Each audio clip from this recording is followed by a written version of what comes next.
And I just kind of pretty much take my talent for granted, and I go in the gym and I shoot around for maybe 15, 20 minutes, and I run maybe once or twice around the gym, and then I call it a day.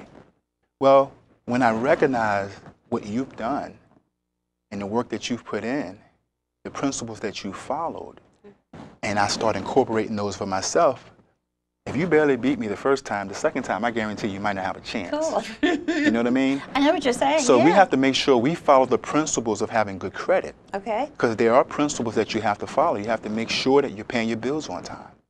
The one thing, too, I realized by some of my friends, the women have the hardest problem with credit.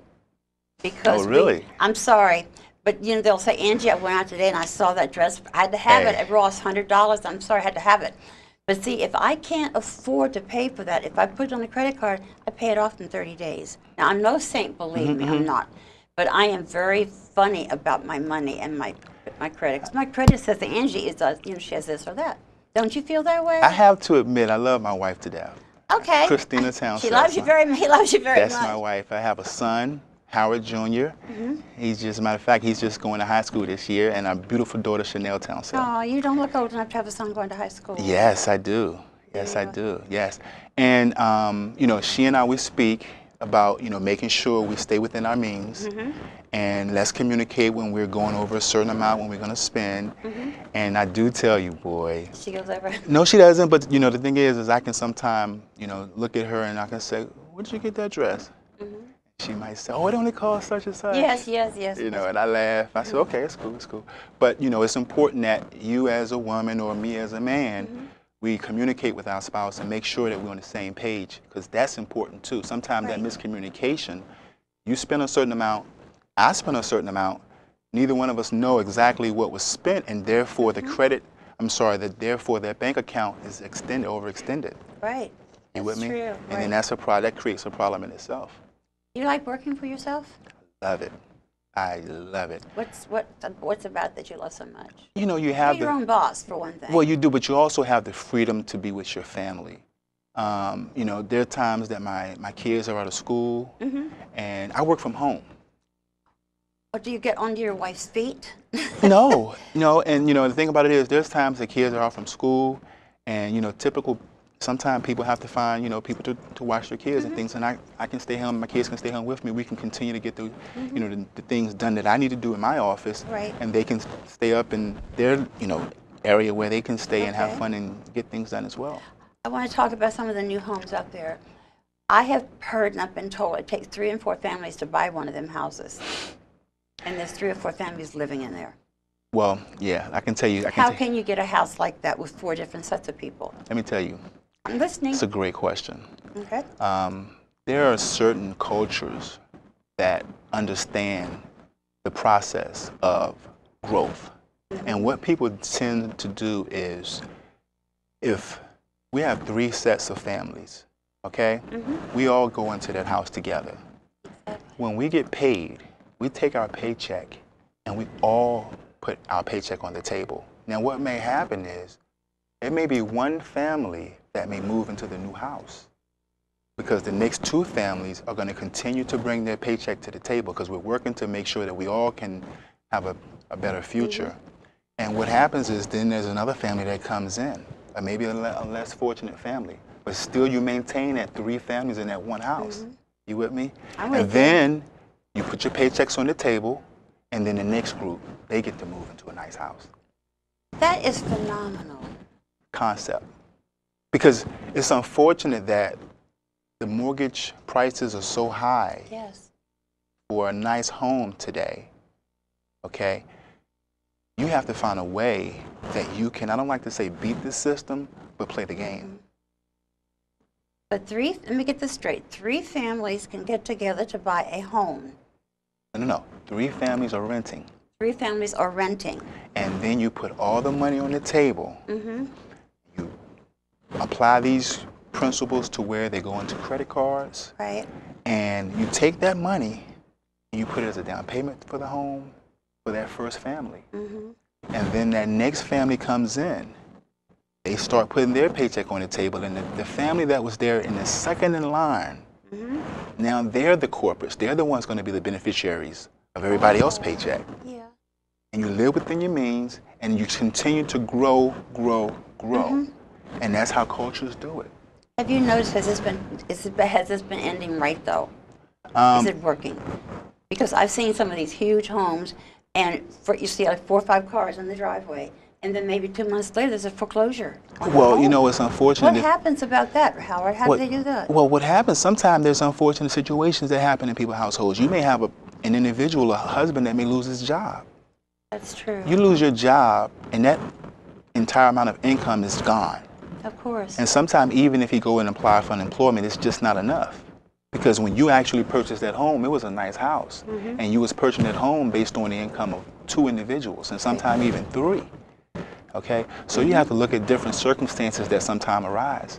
You have people now where, you know, the kids are going back to live with their parents because their credit has become so bad to where they can't maintain the things that they once had. So they go back and they live with mom.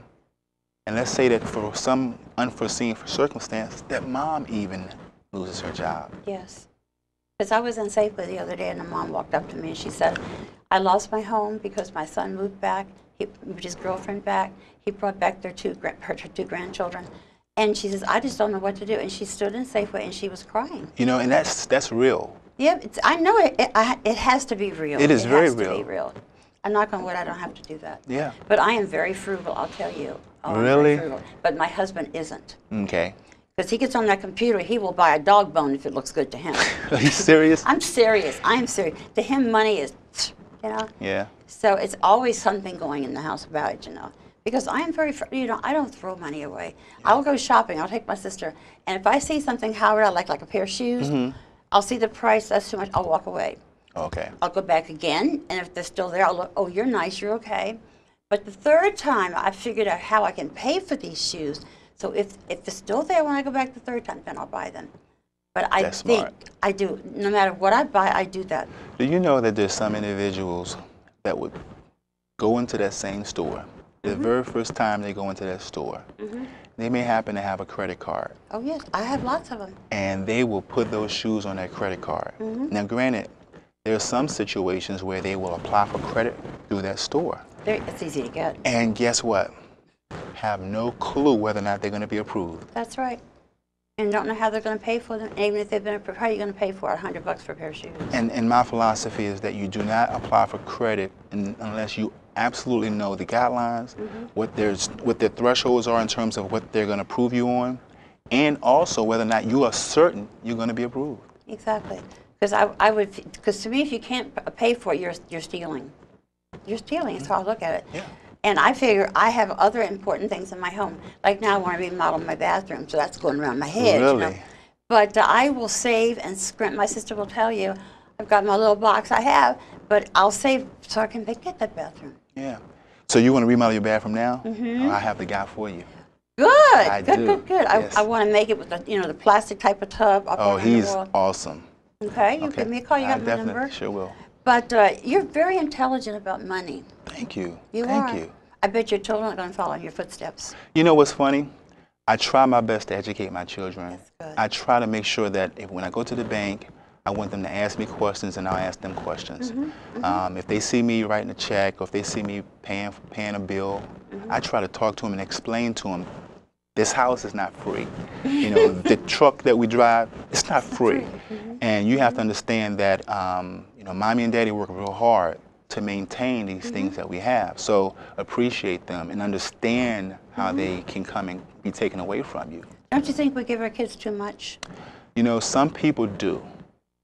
There's some people that do, but there's unfortunately some people would love to give their kids much more and they just can't. Really? Yeah, definitely. I kind of like to have the feelings that as long as you've got a decent pair of shoes, some decent clothes, and food on the table, that's the most important. And you know what? That's the values that we were growing up in. That's with. right. You know, we didn't have as much as they have today. Technology. We didn't have the iPads. We Oh, didn't have the cell phones. goodness. I've got an 8-year-old niece, my great niece. She has all that. Is that right? Yes, and I tell my niece, who's her mother, who's only 26 years old, is raising her like some $1 million person out, out in L.A. And that's wrong. I hear you. It's too much. Fancy tennis shoes. Oh. I know. The Jordans. Oh, I understand. I mean, I just tell you, I just get so PO'd with it, okay? Because you've got to instill something in that little being. Yeah. God gave that baby to you for a reason. Yeah. It's true. You're It's absolutely very correct. True, yeah. Because I told my great niece who just turned 8, when she comes to my house, she wants to do something. And this really hurt Howard. We talked about making cookies. So the next time she came over, I wasn't feeling very well. Mm-hmm. And I saw her watching me, and I said, oh, well, it's time to make these cookies. We went in the kitchen, and we started the batter. We got them all fixed up. When they were done, she goes to me, Aunt Rose, you're the only person in my whole life that's ever told me you were going to do something, and you did it. That's important. That hurt me. It made me cry. But I've instilled something in her, hopefully, for the rest of her life.